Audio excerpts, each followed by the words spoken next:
Welcome to This Week in Money. I'm Jim Goddard. Today, Ross Clark from chartsandmarkets.com tells us if we can expect a Santa Claus rally and how the Fed's interest rate hike affected the markets. Inside Track Trading President Eric Hadik examines how various cycles have affected the markets and what those cycles might tell him what could happen in the new year. Editor of the popular blog Juggling Dynamite, Danielle Park, believes the party is over for risky investments and relying on rising interest rate lines of credit. Plus, right after the show, we'll have company showcase updates from American Manganese President Larry Reaugh, Aben Resources CEO Jim Pettit, and MGX Minerals President Jared Lazerson. We'll talk to Ross Clark right after this. Arctic Star Exploration, operated by a team of proven mine finders, is focused on diamonds in Finland and the Northwest Territories of Canada. Work programs are underway in Finland and Canada. Arctic Star trades on the TSX Venture Exchange symbol ADD, on Frankfurt symbol 82A1, and the OTCQB symbol ASDZF. Please visit our website arcticstar.ca or call us at 604-689-1799. Welcome to This Week in Money, the source for market opinions. Here is Jim Goddard. My guest is Ross Clark from chartsandmarkets.com, where you'll find insightful market commentary and timely technical analysis. Best of the season, Ross. Same to you, and another very, very active week in the markets. Ross, the question I'm being asked, will we see a Santa Claus rally this year? Well, the Grinch in the White House seems to be causing some problems for us here. Historically, we would expect to see a low somewhere between around the middle of December. And when I look back on it, when you've been in a downtrend and you're getting oversold any point in the middle of December, the last day that we've seen a turn historically has been the 20th. So here we were closing off the week on the 21st with still another hard down day across the board. And I think this is like on the Russell, which is where you would expect to see some tax selling come in a big way, and then become climactic and get a turn. We haven't had an upside close since the 13th, so still waiting for that. Got good signs of capitulation. I mean, I hate to say it's good signs, but when a market is feeding on itself the way this one is right now, it really does need to become excessive before you get a decent bounce, and invariably that bounce ends up being tested at a later date. So, if we do manage to get some kind of a move here before the end of the year, I think that January stands a very, very good probability of being back down to whatever lows that we're going to put in here in the interim. What was the market reaction to the interest rate hike by the U.S. Fed? Well, the rate hike, you saw an initial positive reaction, very small that morning, but then gave up ground. It was more on the fact that the Fed is really, instead of looking at they say they want to be data dependent. But in reality, what they're doing, they're putting out these dot plots and saying that they're going to be another 2 or 3 definite rate hikes next year. Well, that's when you start forecasting like that, that's not good. You want to be in a position where you're willing to accept what the markets are presenting to you in the way of information. And I don't think that at this point anybody wants to hear about more higher rates. Now, it's the Fed that has the impact on the front end of the curve. They can affect the Fed funds rate, the overnight money. But when you look out to the bond market and you get out into the 20, 30 year bonds, yields on the 10-year bond topped out the better part of a month and a half ago now, with rates at 3.25%. Back in October, and when they moved down through 3, we said that that was indicative of a sign of weakness, and the fact that the bond market rather than the Fed is really what we want to be watching as far as impact on the equity markets. So that drop below 3 was for us indicative of weakening economy, and it was going to have an impact across into the equity markets. And we know what's happened from there. I mean, it's been now 4 weeks of some pretty bad pressure across the board. Well, I was taking a look at U.S. Treasuries. The 2-year Treasury at 265 is the same as the 5-year Treasury, and the 10-year Treasury is less than that. Yeah, the 10-year Treasury, you're looking at about a 279 right now. So the curve has yet to invert once you get out. You start looking at 2s and 10s, or 2s versus 30s. The curve has still got a little bit to the positive side there. The front end of the market, though, is where you've seen that inversion. And from our perspective, if you start to see the longer aspect, the 2s versus 10s, or the 2s and the 30s, if you start to see that one showing signs of inversion, that would be extremely negative. Going forward for Canada, what do you see for the Canadian dollar against the U.S. dollar? Are we looking at $8 cauliflower this winter? Well, we're looking at expensive vegetables. There's no question about that. In terms of the Canadian dollar, had been holding in, reasonably relative to most commodities, in particular the oil market, up until the better part of maybe 3 weeks ago, and then it started to give up ground, and now moving directly down with oil. So there's no signs of any positive divergences in here at all. And with the Fed on the short-term aspect raising rates, Canada's going to have difficulty from that perspective. We are probably, the Canadians probably going to end up back down fairly quickly, testing the lows of 2017, or maybe even all the way down to where we were at 2016 when the oil price was down around $30. We've got oil at $45, $46 at this point. It had that brief bounce from 49 and change up to 54, and then had this next leg down. And the correlation models that we're working with other industrial commodities like copper would suggest that maybe there's a bounce here in the oil market, but 52 would appear to be the upside resistance level, and unless it can get through that, it's still going to take quite a while to base out. Still thinking that this basing action in oil is part of what you see as a 10-year cycle low. And I know, from a seasonal perspective, somewhere in December, January is where you'd expect to find a bottom. So as we move through January, we'll keep an eye on oil for a potential buy. I think it's very premature at this point to do it. The oily stocks, the gassy stocks, have just been decimated as far as Canada is concerned here. There might be a bit of a trade for a year-end bounce, but boy, you're going to have to be really nimble on that one.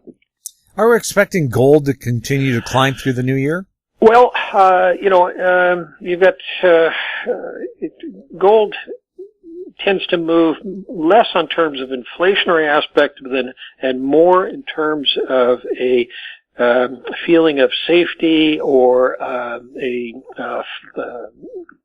anything to protect it from the vagaries of the federal governments and what they're doing with spending. And when you really look at it, I think that gold should end up with a positive bias, because there's this whole question right now about the viability of things that are going on as far as the U.S. is concerned. Not so much for the economy, but in terms of what's happening out of Washington.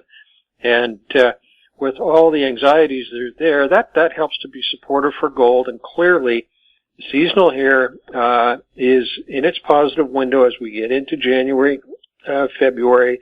It will end up at the tail end of the run. So, we're 1259-ish as far as gold concerned. I think that you would have some pretty big trouble getting through 1300, but the bias is up. We're watching the 20-day moving average in the low 1240s right now as the support level. It might come back and test that, but that's, I think, going to be the line in the sand for gold. Are gold miners a bargain right now, and could they become even more of a bargain if the markets drop? Well, you think back to 2008, the gold price was holding in reasonably well till the Q4 of 08 when everything took it on the nose, and then the gold miners really got hammered down into a low there at that point. If we end up with the equity markets really having if they get into a bear market mode here, and, you could say by definition the NASDAQ and the Russell 2000 are already there because they're down by 20%. But regardless of that, if the rallies don't take hold in terms of the equity market and you continue to see them eroding away, there will be points where the miners will continue they'll sell off with the general equity market, and you would need a really strong gold market itself to offset what's happening on the equity side of the equation. So, you could end up seeing gold outperform the miners for a while, but down the road, if gold does have resiliency, let's say it gets up to 1,300 and then only pulls back to the 1,250-ish range on a hard pullback in the early, call it maybe the second quarter of the year. If it holds in there, there might be then the beginning of a really good run as far as the miners are concerned. But I think gold's really got to prove itself before the miners do their next big leg to the upside. Ross, I hope Santa's very generous to you and your family. Yes, and all the best to yours and to the listeners. My guest has been Ross Clark from chartsandmarkets.com. Coming up, Eric Hadik next on This Week in Money. Always consult your investment professional before making any investment decision. Grand Portage Resources recently completed the 2018 drill program on its 100% controlled Herbert Gold Discovery property located in the prolific Juneau Belt in southeast Alaska. Drill results are expected through late 2018. Past drill results included numerous multi-ounce gold assays on multiple veins. Grand Portage trading symbols are GPG on the TSX Venture, GPTRF on the OTCQB, and GPB on Frankfurt. For more information, please visit our website, grandportage.com. I'm Greg Johnston, CEO of Carl Data Solutions, an industrial Internet of Things company that provides big data solutions for monitoring critical infrastructure. Carl Data offers machine learning and predictive analytics features through our cloud-based applications to deliver key asset-saving operational insights from massive amounts of data. Carl Data trades on the CSE symbol CRL and the pink symbol CDTAF. For more details on Carl Data, please visit carlsolutions.com. This Week in Money is archived online at talkdigitalnetwork.com. Welcome back to This Week in Money. We're speaking with Eric Hadik, CEO and President of InsideTrack.com and InsideTrackTrading.com. We caught up to Eric on Thursday. Welcome back to the show, Eric, and best of the season. Oh, thanks for having me back, Jim, and same to you. Eric, because you're the big cycles guy, what kind of cycle were we on this year, and what does it look like for the stock markets in the new year? Well, I've kind of compared it to several things. From a very broad perspective, you've heard me talk about a 40-year cycle that has consistently brought about recurring similar things in the markets, in even in some geopolitics, in agriculture in some respects. And so one of the things that I have been discussing is that I thought that 2018 through 2022 would even have some similarities, and there were a lot of reasons coming to this conclusion, but have some similarities to 40 years ago in 78 through 82, where you saw a market that was in kind of a wide range of congestion, and within that congestion you saw at least 4 significant declines of 10 to 15, I think some of them got as much as 20%, and that they were surrounded by pretty convincing rallies as well, and that you were in that type of market until the bottom in 82, and there are a lot of reasons why I think that the current market could see similar. Again, I'm just, if people start to say, oh, okay, well, this happened in 1979 between January and February, so shouldn't it happen in 2019? No, I'm not saying anything like that, but that even your environment with things getting a bit more inflationary now, just as they were 40 years ago. There were things geopolitically in the Middle East coming to a head in the late 70s, just as they are now. There are things with currency battles and the dollar versus gold, silver, and now we've got crypto entered into that whole fray that have some parallels to the late 70s, but that's not an exact thing. It's similarities. So from that broader perspective, I thought that the market was going to see a series of 10 to 20% drops spread out over a couple-year period. Getting it more specifically, I know we were talking back in September when I had this very uncanny 2-year cycle that was projecting a sharp drop in October of 10 to 15%, and that then we should see a bounce and a further leg down after late November, early December.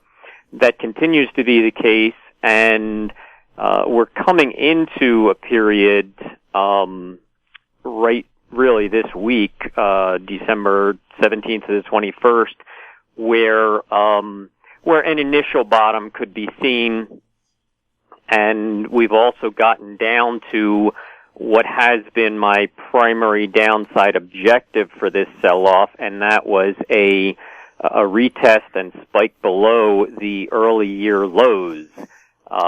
Even from a wave perspective, back in late September, I was describing how the Dow just needed to spike to one more new high, and that would confirm a fifth wave advance from the 2009 low. And usually once you get that fifth wave, the first place that the market drops to is the previous fourth wave low, which was that early February low in almost all of the indexes. So we're getting down to that, and I actually need to see that broken to confirm that this is an even larger degree top. So it's all coming to fruition and adhering to these, both the broader and the more immediate outlooks, and we're really into a critical time frame right now. So, what do we expect to see in the new year? I think that we're going to see, like I said, a low set here in the second half of December and a rebound into January, but I still think there are going to be some volatile trading ranges, and one of the things that I have discussed when I mentioned this 2-year cycle, that applies to several different aspects of the market, but it has been very consistent, sometimes almost uncanny. And since the beginning of this year, I've talked about how I thought we would see initial sell-offs in the fourth quarter of this year, but that my real focus is on the third quarter of next year, of 2019, and that's when I think we could be seeing the culmination of another sell-off. The magnitude of that is still to be determined, but that's kind of one of the key overview points that I'm looking at in my outlook for 2019. So I do think that eventually there will be some additional downside, but the specifics for the next couple months are really going to hinge on where and how and if we set this low that I'm expecting in the current time frame. Are there any particular sectors that are more vulnerable to a big change? I think that we've seen kind of some rotation in and out of there. Really the techs kind of helped lead the turn down in October, and most recently, one of the indexes that really helped pinpoint the early December rebound high was the transports.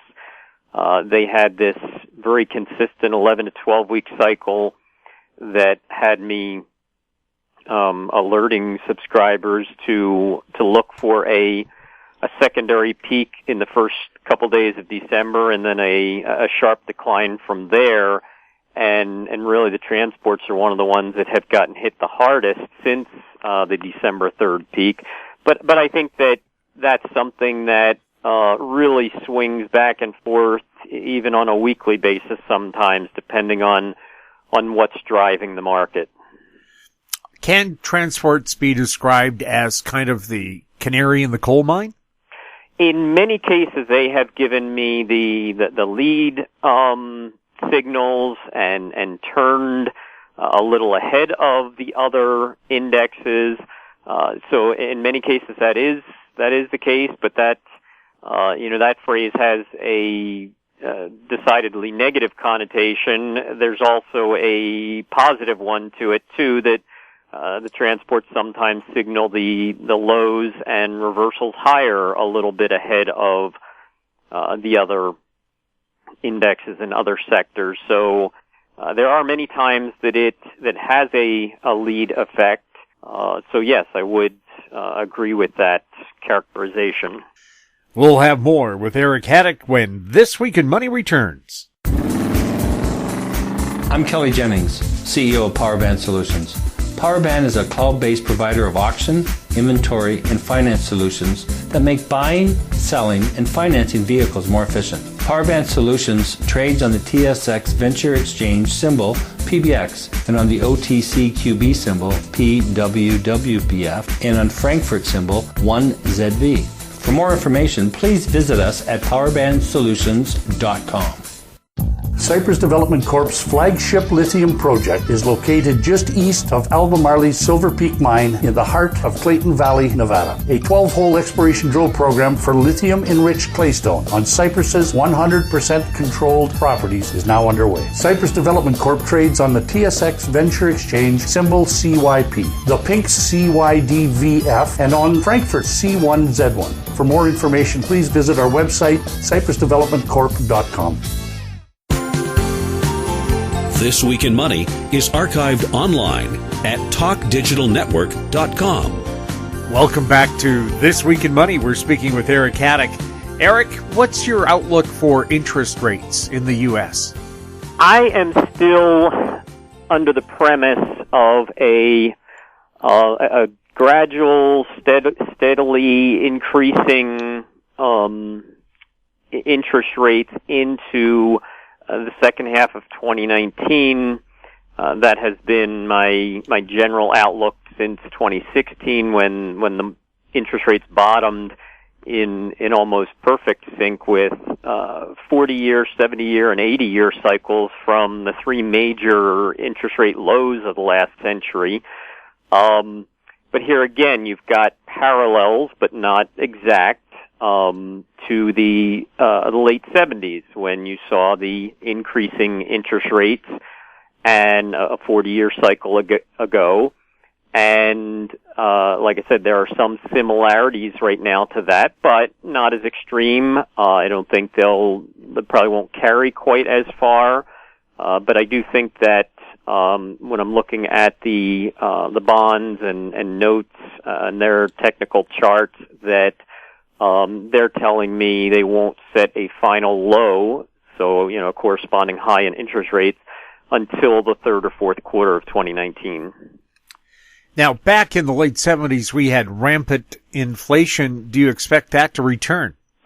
Not near to that degree. I do think that 2019 and possibly 2020 is when I'm expecting a bit more of an inflationary move in several key commodities and even precious metals, but again, not near to the magnitude of of what we saw in the 70s.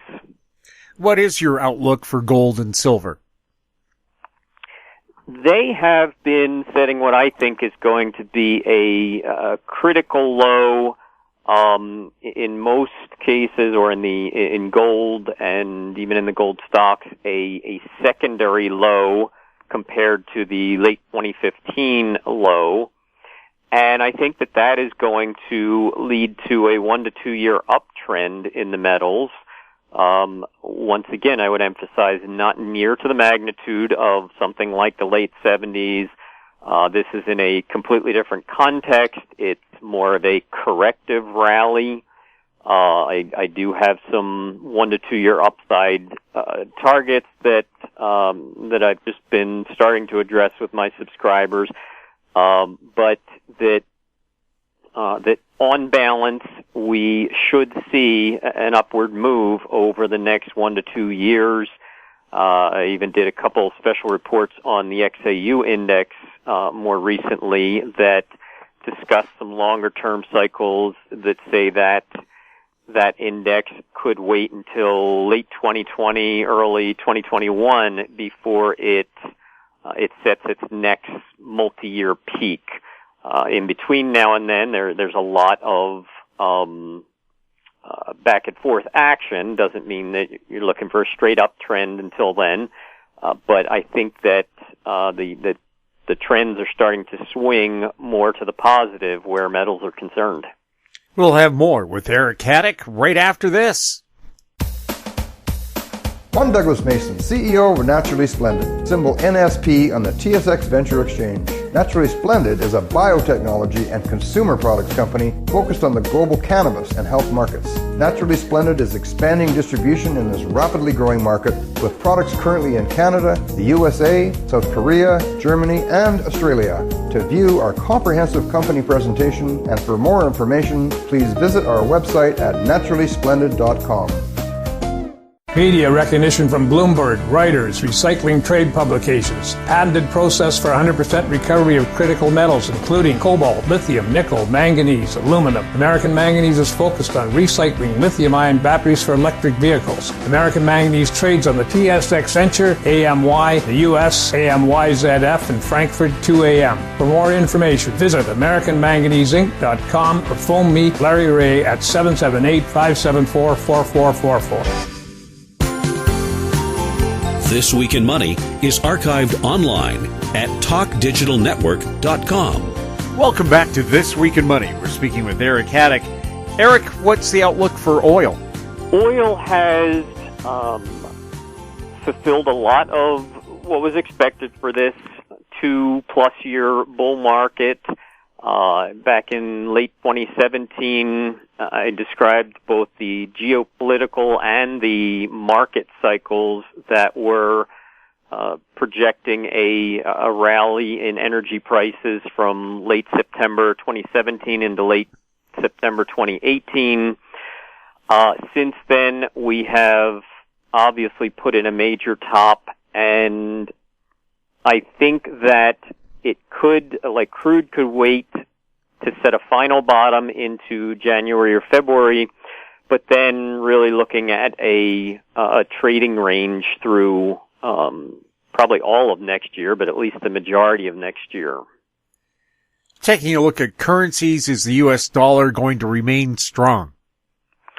The dollar continues to show signs of exhaustion to the upside, at least on a 6 to 12 month basis, and it's getting very close to giving me a signal that would project an intermediate correction.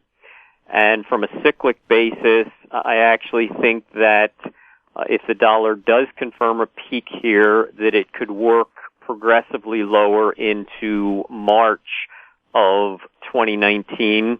But at that point, I would be expecting to see a secondary low, something that is higher than the low it set early this year. Excuse me. And then enter a new bull market from then. I do think there are some good trading opportunities shaping up right now. In fact, we just had one triggered in the euro, but the dollar index hasn't quite given the same signal. And so that there's a good chance that we're going to see a correction in the dollar, and that too would probably, at least in this period of now through March, might be another thing that helps gold move a bit higher in contrast to a declining dollar. Any outlook for the Canadian dollar? I have been, all this year, it's been the same thing, that I thought the Canadian would, at least for the first half of the year, work progressively lower, but bottom somewhere around 74.50. It has actually started to spike below that. So this week's closing price is going to go a long way in telling me whether there's an additional leg down in that I was not expecting, or whether this is just an intra-week spike low, and if it comes back up and closes above 74.50 on the December 21st close, then that would show that it's holding that support.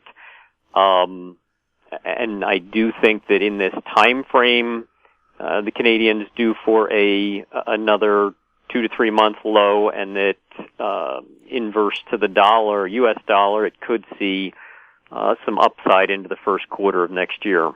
Just in time to give us $8 cauliflower again over the winter. Sounds good. What about the British pound and Brexit? Does that fit into cycles, or is that a different kettle of fish? They do have, the pound has its own unique cycles that are often in close sync or tandem with the euro. But then there's times too where Brexit has actually sent the two currencies in complete opposition, where I know even during the original vote on Brexit and at key times since then, you've had developments that look like they're bearish pound, bullish euro, but the pound is shaping up for a similar rebound here. And that's actually kind of intriguing to me that a lot of these cycles in the currency markets are focused on the time around March of 2019, and really the deadline or the timing for Brexit is in that March-April timeframe for the next, or for the really decisive phase of it. Cryptocurrencies. A year ago, Bitcoin hit its peak. What's going to happen there? I just put out a special report a little over a week ago that was really updating or reiterating a lot of what I've talked about in the last half of this year. But since May, the primary downside objective for the first 6 to 9 months of 2018 was to see Bitcoin drop down to 5,500, find some support there, and then wait till cycles turn negative again in late September, early October to see another leg down that was expected to take it down to around 3,200, perhaps as low as 3,000. That level right around 3,000 is where the parabolic move took off in September, October of 2017, and it's where markets that are coming off of a bubble move usually return to. And I even used the NASDAQ 100 back in the late 90s through 2002 as a prime example. And the NASDAQ 100 dropped right back to the same wave structured target as what Bitcoin would if it got down to 3,000 to 3,200. And also in that report, I was detailing some time frames of why the first half of December could see an important low. and it did spike down into the low 3,000s last week, and is starting to show a little bit of a bounce, but there are some key levels that need to be broken on the upside in order to confirm that this is more than just a 2 to 4 week bottom.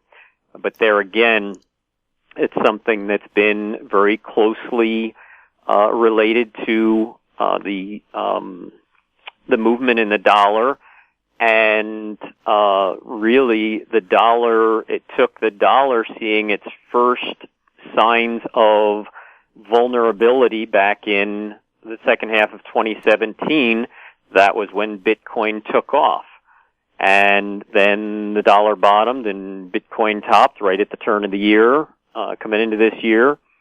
And the dollar has strengthened since then, and Bitcoin has sold off since then. I mean, in the majority of Bitcoin's value is kind of an anti-dollar hedge or bet or play. And so when the dollar is showing strength and stability, it really saps that premium out of cryptocurrency, and doesn't mean that it's the only part of its value, but the speculative part, which in a bubble market, that percentage of the value is usually a majority of its value, where you've had so many speculators come in on that frothy market and then just as quickly run for the exits. So it's tied closely to the fortunes of the dollar, and it goes along with that if the dollar is showing signs of topping, it doesn't surprise me that Bitcoin is reaching these critical downside targets and coming into these cycles where it could see at least a 2 to 3 month rebound. The housing market, does it follow interest rates, or does it march to its own drummer? I think it's a combination, and even then when you start to break it down into sectors, it's so diverse that I really couldn't provide much insight into that realm. The war cycle, are we in for more conflicts? I still think that it's going to be on balance, a steady move in that direction leading into 2021. But like is always the case, there will be plenty of ebb and flow in there. Things looking positive and peaceful for a while, then all of a sudden some new conflict or potential conflict popping up. So I still am just looking at those broader cycles with my focus on 2021. Do your cycles tell you where these problems will happen? Not really. I mean, there are some, when I do individual cycle analysis, and I've done that on nations like Turkey, that I continue to think is such a linchpin and such a connecting point in the whole, because they really are the gateway to the Middle East from Europe, or the gateway to Europe from the Middle East, and they've got one foot in both sides from NATO and all their Middle East alliances, and a lot of cycles related to Turkey, to me, were telling me to look for a kind of a convergence, a collision in 2019, and independent from that, a lot of analysis I did on Saudi Arabia also pointed to the time frame surrounding 2019. So it's been kind of interesting that at least one event, the Khashoggi killing in the embassy or whatever exactly it was in Istanbul, linked those two nations. So that the Middle East certainly has some related cycles. And even, again, you go back to that 40-year cycle and look at 78, 79, and what happened with Iran, the Islamic Revolution, and then leading to even towards Afghanistan and the Soviet Union in 1980. So that whole region and that whole time frame 40 years ago, which points to 2018 to 2020, for some similar action. Not the same, probably not anything even closely resembling it, but some parallels where that's concerned.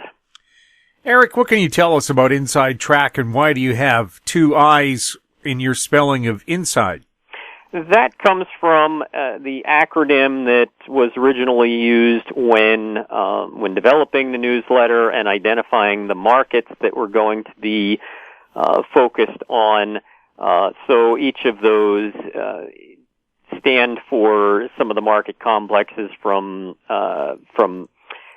inflation markets, which really meant commodities as a whole, to that's the IN, and stock indexes for the SI, then interest rates for the second I, then the dollar and other currencies for the D, and E for energy in the oil markets. So it was just an acronym that kind of synopsized what the focus was going to be.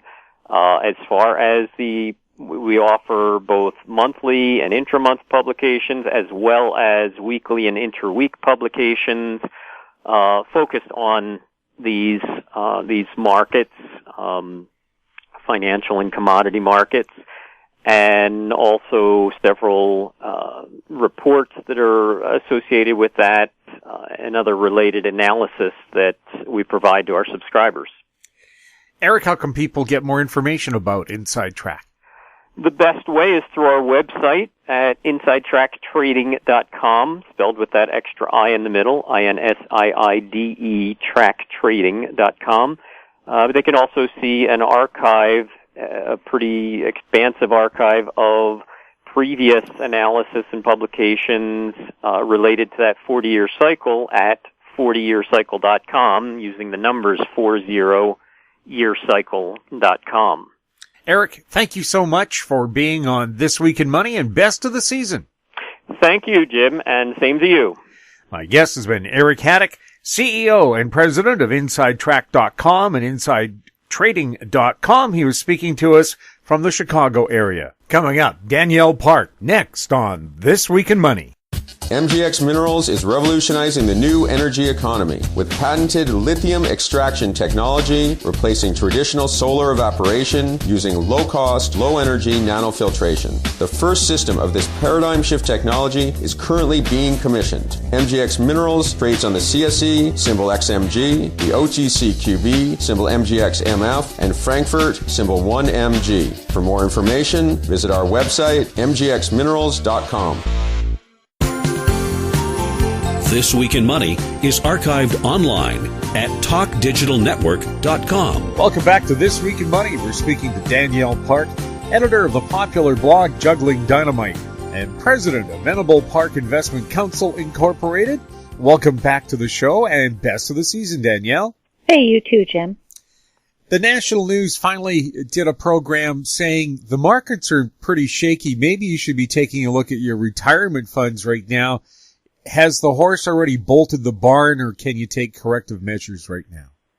Oh, it's never too late. It's never too late to make corrective measures if you are incorrectly structured. You know, if you're, I've been writing about this quite a lot lately because, yes, we're into a down year, and I'm not suggesting anyone panic. What I'm suggesting is that you structure your finances in a defensive manner. So that means that if you have debt, you try and pay it down. You don't have all your savings, whatever savings you do have, you don't have them all in risky market assets, because the problem is then that they fall altogether, and that's been happening, right? So the biggest mistake that has been made in the past 10 years, particularly in Canada, but in most places around the world, is the era of easy money after the 2008 crisis meant that instead of using the low rates to get out of debt and build up savings and have more free cash flow, people took on more debt, spent more, took on more responsibility for payments. And now what happens is they come into the downturn phase whatever savings they do have has been pushed into risk assets, typically by the mainstream financial advising community. And so now where they're potentially facing, reduced revenue or income, even job losses as we get into the downturn, they have a wobbly balance sheet. The assets that they own are declining in value altogether. Stocks, corporate bonds, commodities, real estate, all these things are going down. And at the same time, their debt doesn't go down. If you look at the change in the mortgage rates in just the last year, mortgage rates went up into the summer and have been falling again since. But of course, banks are very slow to make those changes. What I mean by that is the bond market has been pricing a slowdown and selling back, and yields have been coming down in the past few months. And the consumer credit that is available to the public has not come down with them yet. So you're still seeing, lines of credit, for example, unsecured lines of credit are paying, above 8% these days. And you look at that relative to where it was even a couple of years ago, and it's about the double.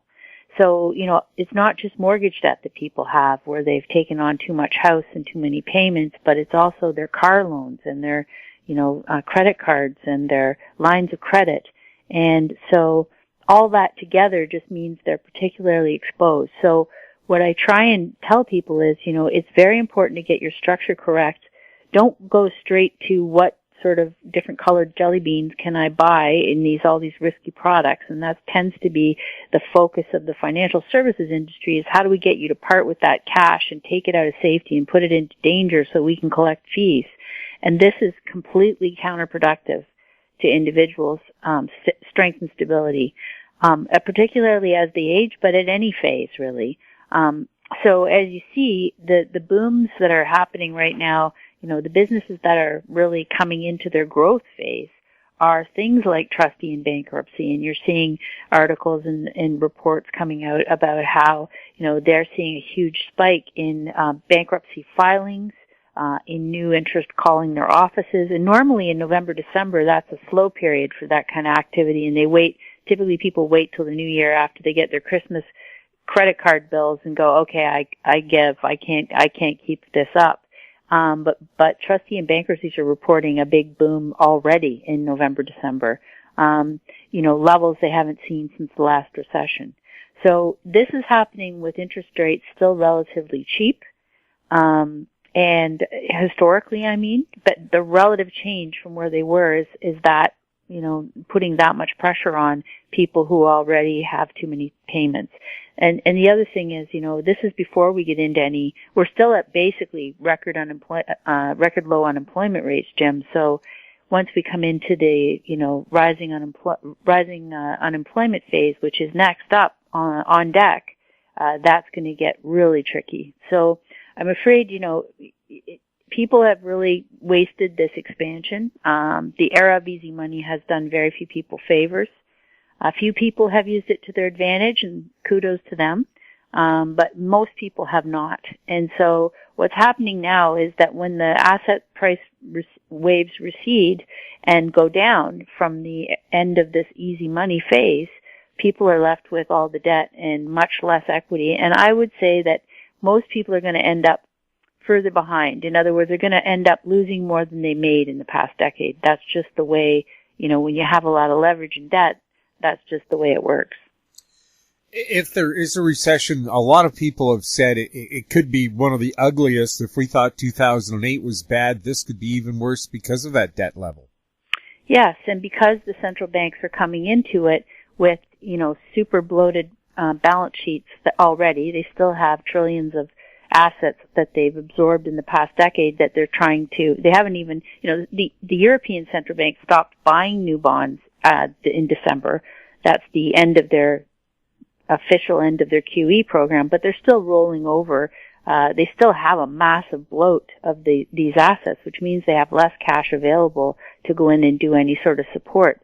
Same with the U.S. and the Canadian central banks. They are already just barely. The Canadian bank Bank of Canada blinked this month at 1.75 in its overnight rate. They came into the last downturn above 5%, 5.5%.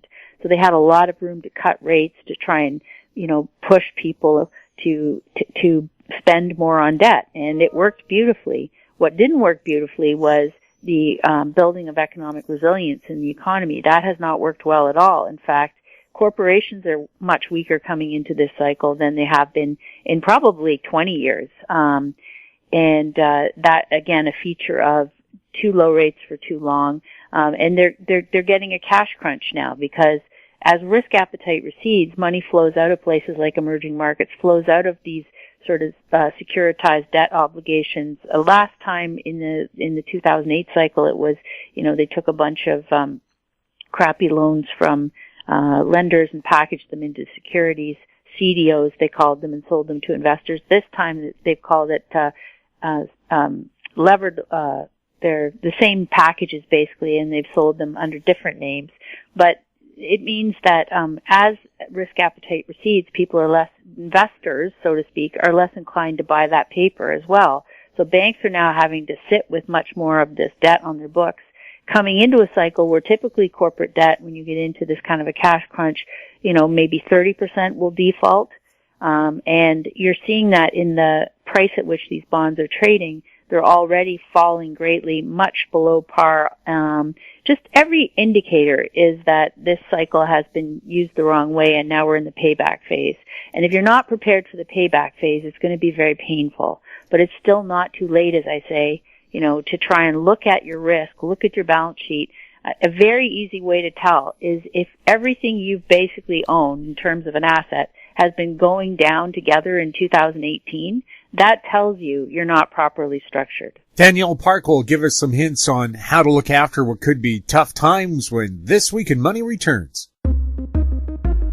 Hi, I'm Douglas Mason, President and CEO of Rainy Mountain Royalty Corp., RMO, on the TSX Venture Exchange. Rainy Mountain Royalty Corp. is a Canadian-based mineral exploration project generator. The company currently holds multiple property interests in Ontario with joint venture partners and is seeking further joint venture partners for other drill-ready properties in our portfolio. For more information, please visit our website at rmroyalty.com or call me at 604-922-2030.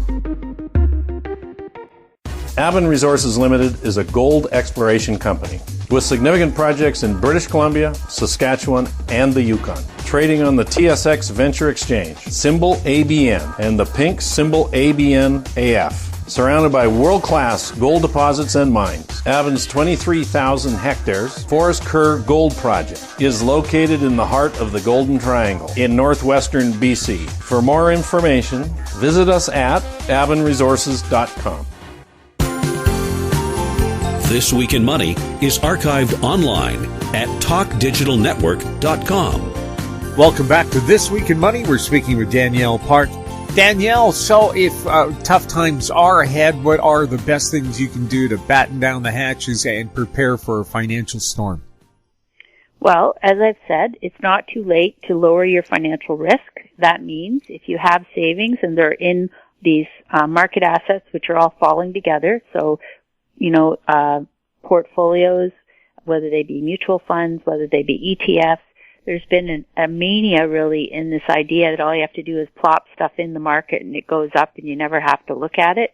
That was always wrong, but it worked for a little bit, for a couple of years, in fits and starts. I mean, let's not forget the TSX is back where it was in 2007, as are many other global markets. Basically the S&P and the Indian Sensex are the best performing stock markets, but everything else has had a very difficult go.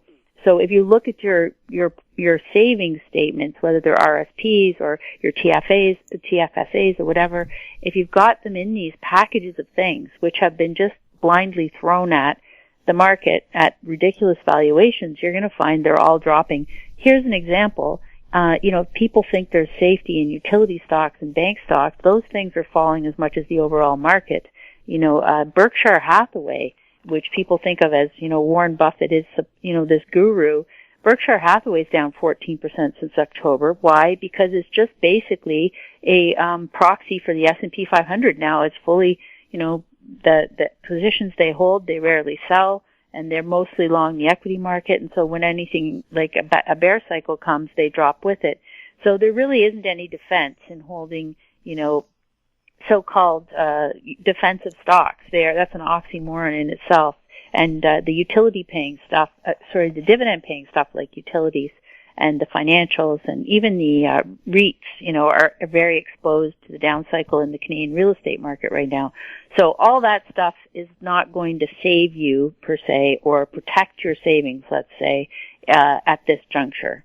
So you really need to be careful and move money out of it. It's not too late. It would have been better to do it a year or two ago, even 3, but it's not too late to make that adjustment now. You want to raise liquidity ahead of the pack, because the pack tends to hold things too long into the downturn, panic at the bottom, liquidate either out of emotional angst or because they have to, because they need cash to pay back debt or to pay their living expenses or to, if they happen to lose jobs and this sort of thing. So people typically wait too long, cash out at the bottom and panic, and that's a terrible approach.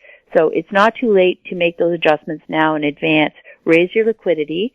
As I say, try and reduce your debt. Try and reduce your expenditures. There's a lot of fat and waste often when I look at people's budgets. Either they're, spending on, very expensive phone plans or very expensive cable,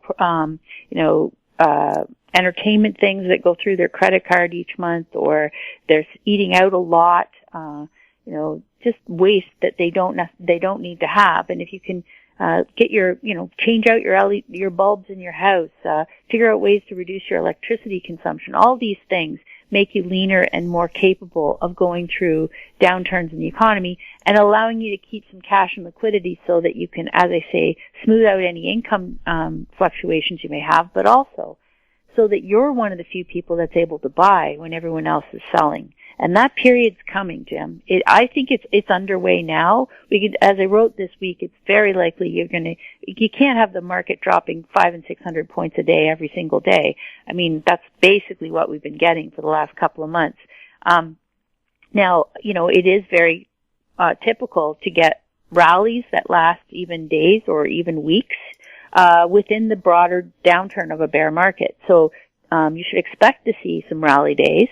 And you should use those opportunities to lighten up on your risk and raise your cash. The only caveat there is, although I expect to see those rally phases, we've never had a system this leveraged before, Jim. We've never had participants with this much margin debt, people this exposed, the general population, households, pensions, they all came into this year about mid-2018. They were the most risk exposed as they've been since 2007. So that's typical too. People are late to the party, don't come back into the market until the last couple of years, the blow-off top phase, and that's essentially what people have done. So they're very poorly positioned right now to have any kind of volatility. So when it starts to drop, as I say, 2 and 3% a day, the way it is, you could see that go on much deeper and longer than anyone thinks possible, just because of the forced selling that comes in with this much leverage. So, just because as a rule of thumb there should be some rally days doesn't mean there necessarily will be a long extended period here of rally days.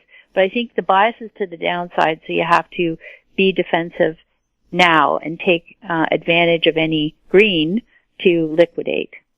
Now, as a person who's near retirement age, I see rising interest rates as something that I would appreciate, to have some money made in my bank account, so I am saving. Yeah, so here's the thing. There's definitely upside when interest rates go higher, where I think the bulk of the rate change and what we've seen so far is in the corporate debt side. People tend to like to lump bonds all into one category, and I constantly rail against this, because the reality is that corporate debt trades with the equity cycle, and government bonds, certainly in North America, trade with a risk-off phase. So although we had this universal belief that rates were only going to go up, We actually went against that trend and bought longer-term government bonds and treasuries in the past year because we believed that we were going to get to a phase where central banks would blink again, where, they would say, oops, the economy's weaker than we thought, the stock market's falling, we better pause for a bit here. That's what the Bank of Canada did this week, and in fact, we're seeing that corporate bonds continued to sell off, so those prices continue to drop, but flight to safety means people are going into the government treasury side. So, provincial, municipal, federal bonds, those things are all rising in value, and they do pay you an interest, payment while you're waiting, but they have the potential to not only protect your principal, but actually rise in value in this environment. So that's been happening as well. So I think what you can do is, if you want to hold something defensive right now, you have to make sure it's clearly out of the corporate securities category and in the government issued category. And, if you want to use GICs, anything that's sort of like a guaranteed deposit style instrument is going to fare better in this environment, maintain your liquidity, and then, you can, when we get to sort of the bottom of the equity cycle again, you can shorten up your duration, sell those bonds, and come in and start, looking for corporate debt opportunities then. Because corporate debt can be an excellent thing to put in one's portfolio, especially if you do it in packets or low-fee funds or ETFs. But the thing is, typically those things sell off 30 to 40% in this environment. And they've dropped some, but they're nowhere near finished. So even preferred shares, people think of preferred shares as a fixed income instrument. In fact, preferred shares are equity. And again, in this illiquid environment where people are having to sell things to raise cash at inopportune times, you can see those type of instruments fall by half as well. And indeed, we've seen that in past down cycles. So it's very important that you're crystal clear. You want to be holding, apples, not jelly beans, right? Apples in this environment are sort of this idea of things that will be good for your health. And jelly beans of many colors are bad for your teeth, right? So you don't want to be just eating those. And that's what most people are holding today. We'll have more with Danielle Park when This Week in Money returns. Hi, I'm Douglas Mason, President and CEO of Magnum Gold Corp, MGI, and the TSX Venture Exchange. A 2015 drill program on the LH property intersected several high-grade gold intersections, including 11 meters of 20.66 grams per ton gold. Additional drill targets on the LH property have been identified by a 2018 drone airborne magnetic survey to further evaluate a pyrrhotite-enriched gold-bearing system. Please visit our website at magnumgoldcorp.com. Don't miss out. Stay informed. Receive the HowStreet.com weekly recap with thought-provoking podcasts, radio, and articles delivered to your inbox. Sign up for the HowStreet.com weekly recap on our homepage at HowStreet.com. This Week in Money is archived online at TalkDigitalNetwork.com. Welcome back to This Week in Money. We're speaking with Danielle Park. Danielle, are the banks strong enough to withstand a major downturn in the economy? And if they're not, are our bank accounts going to be rated to bail them out? Well, I think that the North American banks are, I think in the U.S. they're more capitalized than they were coming into the 2008 downturn. I think that the Canadian banks arguably are not as well capitalized as they were coming into the 2008 downturn. They are more risk exposed this time because of their lending in the Canadian oil patch, which has taken a beating, because we are seeing, defaults rise because of this move, as I say, towards bankruptcy filings in Canada. So there is a lot of exposure on not just the households, but also the corporate sector side, consumer lending and real estate in this country for the Canadian banks. I do think that's going to be a negative, and there's going to have to be write-offs in many cases, or in some cases, let's say. I don't think it's going to be enough to threaten the safety and stability of deposits. There is nothing to indicate that that is likely. And I also think that the political pressure for the government to step in, not just with the CDIC coverage, of course, for balances, on cash balances up to $100,000 per account, but I think over and above that, if deposit owners were at risk, the government would be forced to backstop it. So that's us taxpayers, P.S. That's not the government, as I like to say. It's us taxpayers. But at the end of the day, I don't see risk to the actual solvency of the institutions, certainly not the big five in Canada. But that's not to say that their shares or indeed some of their bonds will not take a hit in this environment. So again, you have to keep it separate from the idea that banks, whether they're secure for your deposits and GICs and, cash savings accounts and that sort of thing, is a different thing than saying that their structure, their capital structure is going to be solid. In this environment, you could easily see bank shares drop by half, which is common, typical. What has happened the last two cycles since 2000. And you could also see much of their, as I said, their preferred shares, which they've been issuing with wild abandon in the past number of years with a perpetual date, so no fixed date of maturity. So people are holding these things thinking, oh, it's a fixed income style instrument. It's a preferred share issued by a major Canadian bank. Except there's no maturity date on it, and they don't have to give you your money back. It's an equity. So, it trades, it drops with market panics, and there's no, if you want to get your capital back, you have to sell it in the open market. So this is not anything like a fixed income instrument. And I try and make that distinction to people because they've all kind of been sold this bill of goods. So basically I'm saying, I'm not concerned about them as a custodian of segregated client assets at this point, but I am concerned about their instruments that people are holding as so-called investments.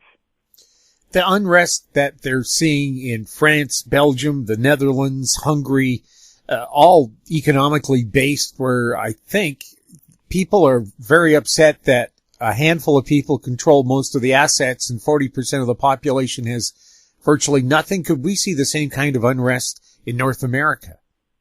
Well, of course, because this whole sleight of hand that went on the past decade about, theoretically bailing people out of bad decisions really just kicked the can down the road. So all they did was mask over the debt and bad financial management and the conflicts of interest that are rampant in the financial sector. They just papered that all over by reflating asset prices. So if asset prices are not to be reflated for some time here, and let's not forget, it's very important to remember that even if the central banks go to cutting mode, which they are not there yet, right? They're still theoretically in hiking mode. And the hikes that they have made typically hit the economy with a lag of up to 6 quarters. So it's only been 5 quarters now that the Bank of Canada started raising rates this time since July of 17.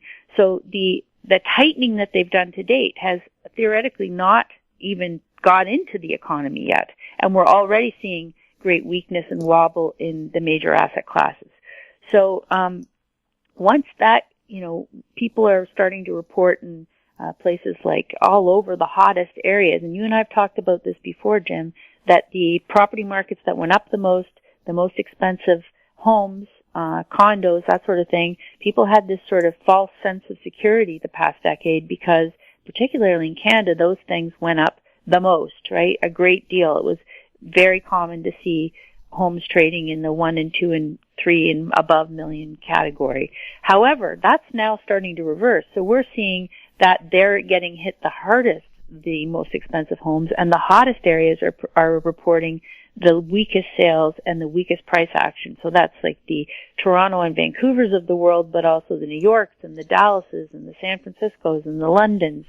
So the sort of haves are starting to notice, hey, geez, my assets are now getting hit as well because they own the bulk of the corporate securities that are falling. They own the very high-priced real estate that's falling. The masses, meanwhile, have not participated in the gains very much this cycle. What they did get was some jobs, not all of them very well paying. And if they start to lose some of those jobs now, they don't have the savings set away for a rainy day. And many of them are barely making it with the current income they have, to cover their payments. So I think that this next phase, when people realize they've been sort of sold a bill of goods, that these assets are not stable, that their net worth is not where they thought it was because their balance sheet is taking a hit, they're going to be very upset. When pensions start saying, oops, we don't have the money we were hoping to have, I know you guys are counting on us, that's all stuff that typically sparks great social unrest. So yes, we're seeing it in many countries in the world, but I think we're going to see more of it. And this fight between the demographics of the older population that was planning to retire and sell off these assets at very high prices to raise cash for their latter years are going to find very few buyers available. And this is going to create great strain on them as well. So I think, we've really made this mess in the last decade by pretending and extending. It's not, my hope is that we will learn lessons from this and we will become better financial managers, that we will stop trying to, choke down debt to make up for our lack of savings, that we'll go back to savings and doing things like, weekly deposits out of your paycheck and into safe instruments and, Canada savings bonds and GICs and things that compound interest, Jim, that compound interest and grow instead of the wild speculative mania of throwing it at things and hoping they go up. That's really been the hallmark of this era, and it's been very destructive. So I think that in the next wave, there's going to be a lot of pain, but hopefully there will also be some revelations and improvements. There's great opportunity in crisis to restructure, to regulate, the financial services sector in the way it should have been the past decade and wasn't.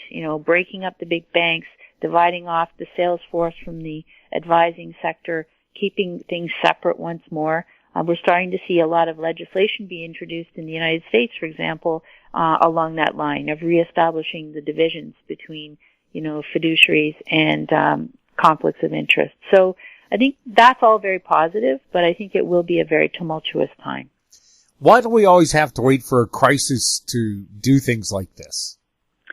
Because people think they're getting away with something. I think that's my take, is that if you didn't have to save, if you didn't have to work too long to, all of a sudden have a brand new car, all of a sudden have a house and all the furniture, I think it's a very, in the end, it's a negative experience because it teaches you the wrong lessons. That is good.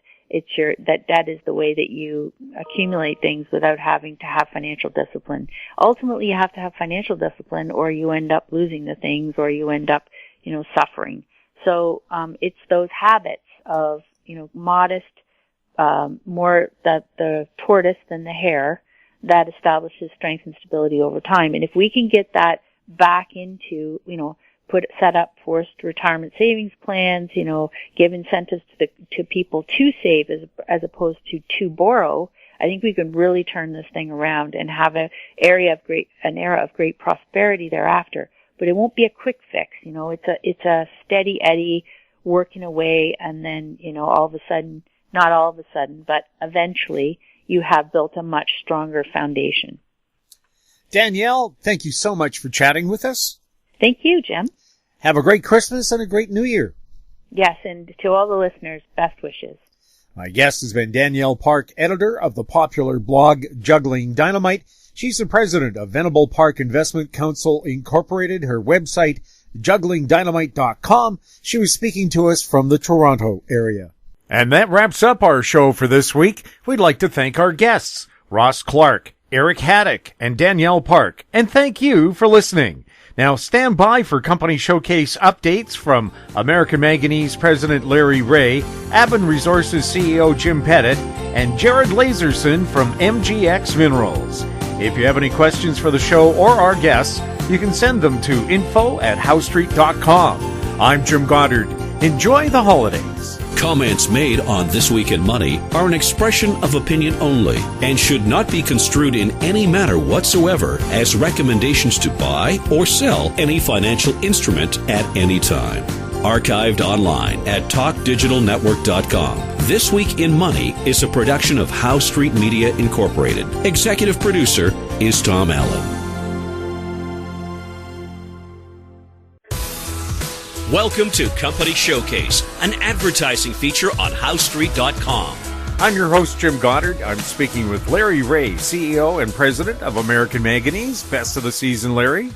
Oh, best to you, Jim. Larry, you put out so many news releases in December, you could have filled Santa's sleigh all by yourself. Well, we had 4 releases in 3 weeks, and every one of them a good release. The first being the closing of a first tranche in the private placement, and the second being the memorandum of understanding with the group from the Netherlands, and then we had the milestones on the lithium-ion battery recycling plant, and the latest, well, not quite the latest, it's the American Manganese pilot plant is ready to move to Cometco. So what does that mean? It means that we've met our goals in 2018, and it's been a very busy year. We have our patent is approved now, and we expect that it's just a matter of time until they actually issue a number for it. But for all intents and purposes, the patent exists, and that was a major milestone for the company. The memorandum that we signed is another major milestone. It's Battery Safety Solutions out of the Netherlands, who are an advanced private company that's advanced in the recycling of batteries. Currently, they have a method of disassembly wherein they conserve or put into storage the charge that's in the batteries, and then they use that to run the plant. And the only thing they're missing is our process, and so we're looking at coming to an understanding on that in the new year. Currently, they get it all prepared like that, but it just ends up going to a smelter. And we've tested their material. We were up to 90% recovery on it, and it's going to go up to about 100%. So those are the big milestones that we have. Coming up this year, we'll be in January. We'll be starting to run our cathode material through the scraps through the plant, and that's going to be an exciting time for us. We've got 2,000 pounds of scrap material to run through the plant, and we expect to do that at 1 kilogram an hour, but I'm hoping that it'll be like our manganese plant, which will be more in the realm of 10 to 20 kilograms per hour. Shortens up the time the plant's going to be operating, and but it really depends on a few things. It's how fast you get the bugs out and everything else, and then you can increase it because the plant's capable of doing that. So we're really excited and looking forward to a break. It's been a hectic time, especially in December and November, and you just have to keep plowing ahead next year. But it takes excitement to do that, and we're excited. Staff we're working in good contact with each other. We're getting things done in a timely fashion. But I just like to tell people when once the patent application's out of our hands, it's out of our hands. There's nothing we can do about speeding that up. But we're happy with the results. 13 months to the time that we know we're going to get the patent, to the time we filed it, that's a record for Cometco. And they have patents that are so complicated that it's some of them are 6 years in and haven't been issued yet. And so that's a big milestone. Getting the parts for the plant and being able to develop it from a bench scale, scaling it up, and then having the parts fabricated and everything like that. You're depending on outside contractors to do that, and they have their schedules, and if they get behind on something else, they get behind on yours, and so you have to live with that. We have no control on that either. But that said and done, I'm happy with the results to date. So what's coming up? Well, certainly the first thing is the pilot plant testing, the MOU being potentially negotiated and pulled the trigger on. We also have some feelers out for our own recycling process, which will become more apparent next year. And, we want to get busy on that commercial plant. When I say it's 3 tons a day, we can get a lot more than 3 tons a day. So we're going to look at that early in the year to see, well, should we do 3, 5, 10 tons a day on that first commercial plant? And I'm hoping it's going to be up around 10. So, because the cost is not linear, the cost will, certainly the cost of operation will go down the larger the plant, because you're not going to need any more personnel. And the actual cost of the capex of the plant itself should, be not that much greater than the $10 million we estimated, maybe 15. But we'll have to, we'll come to that decision when we have a little more information. And I think, we're going to start attracting the right attention. Larry, for people who are new to American Manganese, what are you all about? American Manganese, again, is a critical metal company that has developed a process for treating very low grades, 2 to 3% of manganese, and being able to compete with the production of electrolytic metals and dioxides, compete with China at similar costs. And we have taken that technology and adapted it to recycling lithium-ion batteries, and that's what gave us the big leap in front of everybody. And that has worked well for us. We've gotten 100% so far on a continuous basis. I'm hoping to maintain that. And, the cathode material is very valuable. For the last 2.5 years, everybody was saying there's no money in recycling. Now, all of a sudden, they begin to realize that, holy God, these batteries contain $2,000 or $3,000 worth of metal in them. And that's for, a 1,000-pound battery, which is just a round number for us. We are traded on the Toronto Venture Exchange under the symbol AMY. We're traded in the U.S. under the symbol AMYZF. And we're traded in Frankfurt under the symbol 2AM. You can phone us at 778-574-4444. You can reach me at Lreaugh, L-R-E-A-U-G-H, at AMYMN.com, or you can go visit our site at AmericanManganeseInc.com. Larry, thank you so much for the update. Thanks, Jim. Best of the season. Oh, before we sign off, Jim? Yep. Can I just say that our office will be closed until the 2nd of January, and but you can leave messages or email, and if you email me, I'll get back to you. But the staff in here needs a good break, and this is a good time to have it because there's only 3 working days in that period. Thanks a lot, Larry. Thank you. I've been speaking with Larry Reaugh, CEO and President of American Manganese. I'm Jim Goddard. Our conversation took place on December 21st. Comments made on Company Showcase are an expression of opinion only and should not be construed in any manner whatsoever as recommendations to buy or sell any financial instrument at any time. Archived online at HowStreet.com. Company Showcase is a production of How Street Media Incorporated. Welcome to Company Showcase, an advertising feature on HowStreet.com. I'm Jim Goddard. I'm speaking with Jim Pettit, CEO and President of Aben Resources. Best of the season, Jim. Thank you very much. Same to you, Jim. So what's happening at Aben as we get near the end of the year? Well, we've just put out our final news release for the program this year. It has the wrap-up of the balance of the holes, basically holes 37 to 45. As we moved away from the north boundary zone. It wrapped up a little bit disappointing in that we didn't have the high-grade hits that we saw in the earlier holes.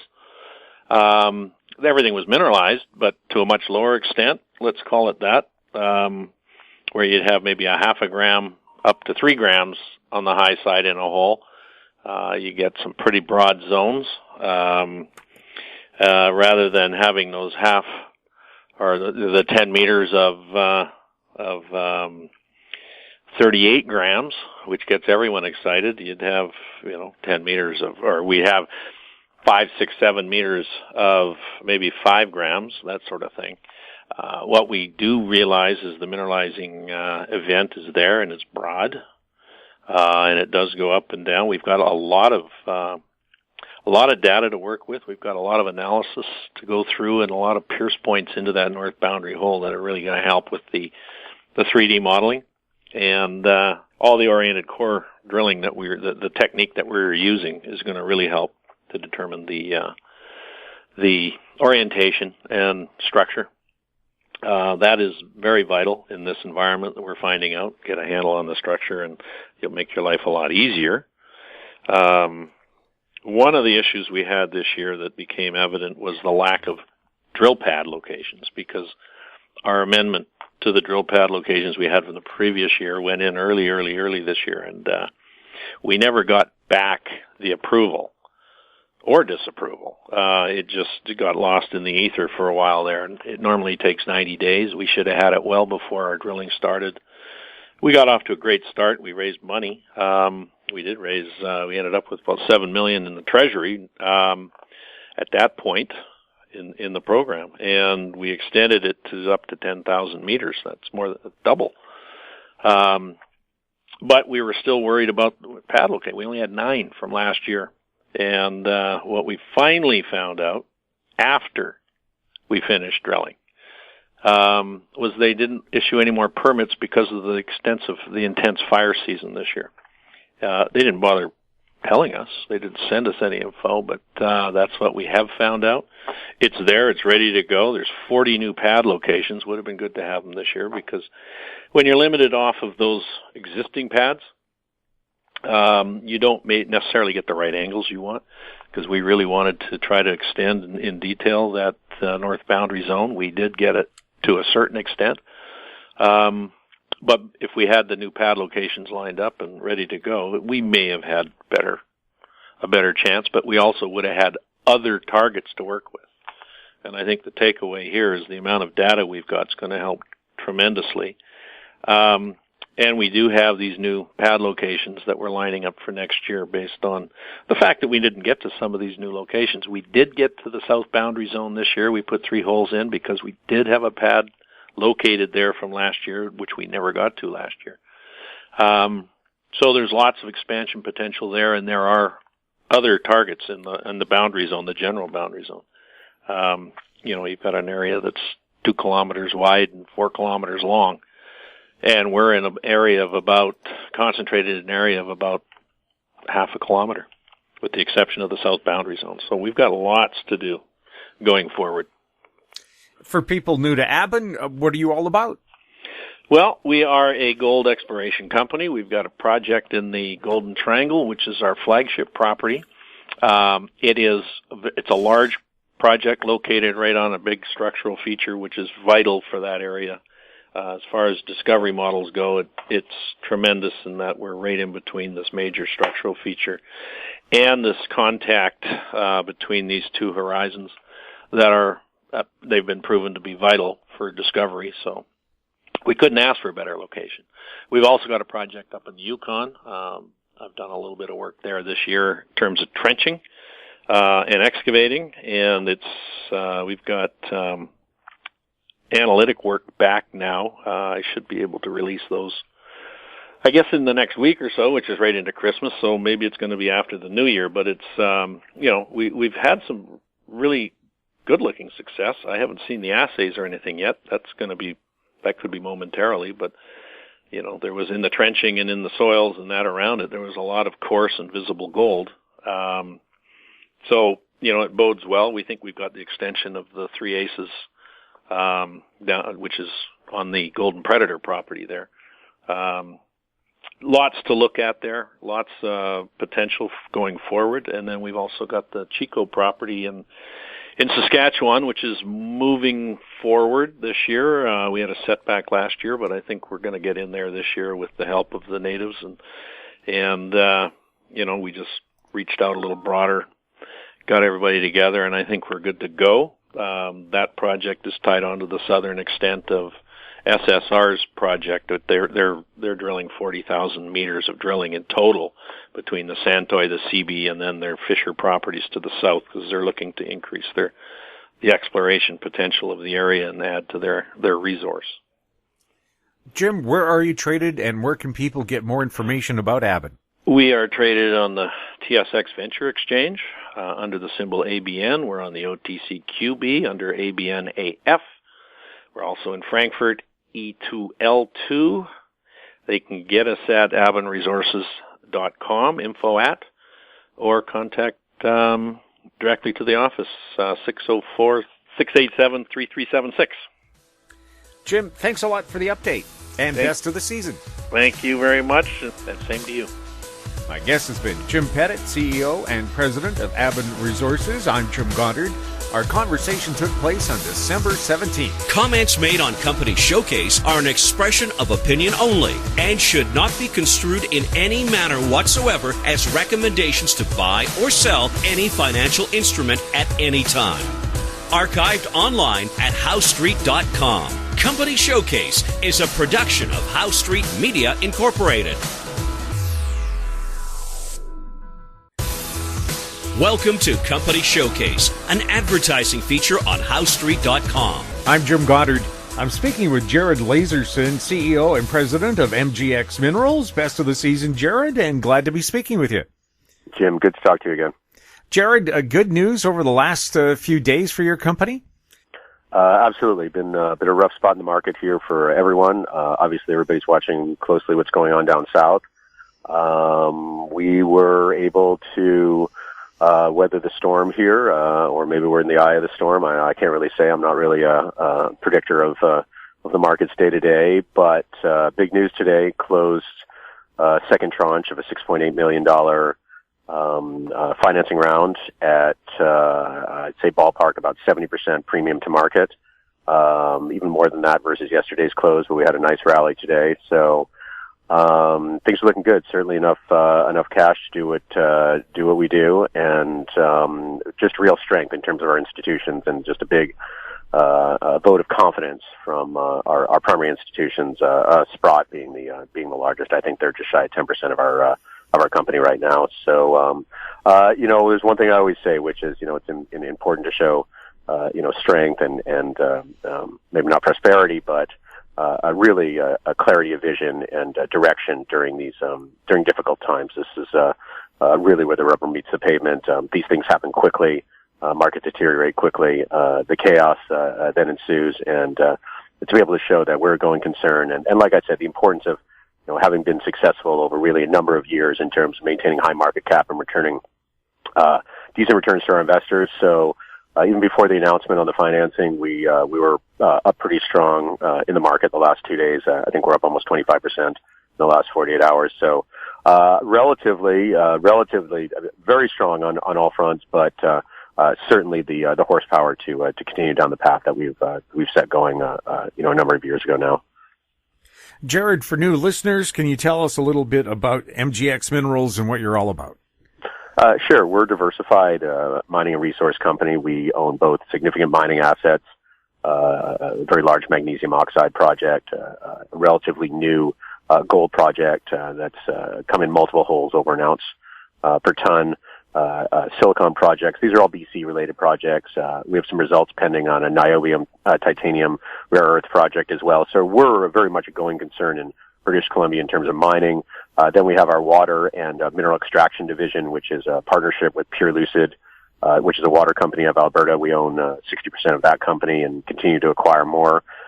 They have deployments for water cleaning in oil sands that are underway right now. The only company that's going in line with SAGD steam generation and cleaning the water, a huge environmental impact in terms of reducing greenhouse gases. The water doesn't have to be reheated. It can maintain the temperature in line with the steam generation, be filtered. This is the most toxic, most difficult water approved by regulators now. Those installations are ongoing. As well, that division has developed the mineral extraction for lithium and other minerals from brine. So we have one of the only technologies in the world for lithium brine rapid extraction. And then we're about to list our battery division we bought from Tech Resources about a year ago. That's a mass battery, a mass storage battery, very unique, relatively low cost, a flow battery, so complete decoupling of fuel and power generation as opposed to lithium-ion, which is linear. And then we have a number of other research and development activities underway. Again, I'd point out that we're still underneath it all, we're a resource company. We have drills turning, I think 4 or 5 drills turning in 4 countries right now in terms of a lithium or hard rock mining. So a really diversified company that really tends to, stock price, as with everybody else, not that great lately. But I think that the resilience of the company is in its diversity, where in the past people said, well, why don't you lean in really hard with the good stuff and not worry so much about the other stuff, where we've just always said that we're value investors, that whether the project is a hard rock mine or industrial technology, we're value investors. And we find projects, within the resource sector or the energy sector, I think in terms of batteries, but really this diversification of portfolio and projects, we're paring back. We're getting rid of the kind of expensive stuff that maybe we don't have as big a percentage as we would want and not really worth funding at this point. So we're certainly paring back as with everybody else. But at the same time, we're able to leverage this diversity just in the same way, diversity of portfolio, maybe not the greatest thing in a booming market. You really want to go with your hot stocks, but in a sideways or now we're looking at a big correction going on, a lot of strength in that diversity. Jared, where are you traded and how can people get more information about MGX? Our primary listing is on the CSE under the symbol XMG. We also trade in Germany on Frankfurt, 1MG, and on the OTC in the U.S., MGXMF, www.mgxminerals.com. Jared, all the best to you and your family. Thanks, Jim. Same. I've been speaking with Jared Lazerson, CEO and President of MGX Minerals. I'm Jim Goddard. Our conversation took place on December 21st. Comments made on Company Showcase are an expression of opinion only and should not be construed in any manner whatsoever as recommendations to buy or sell any financial instrument at any time. Archived online at HowStreet.com. Company Showcase is a production of How Street Media Incorporated.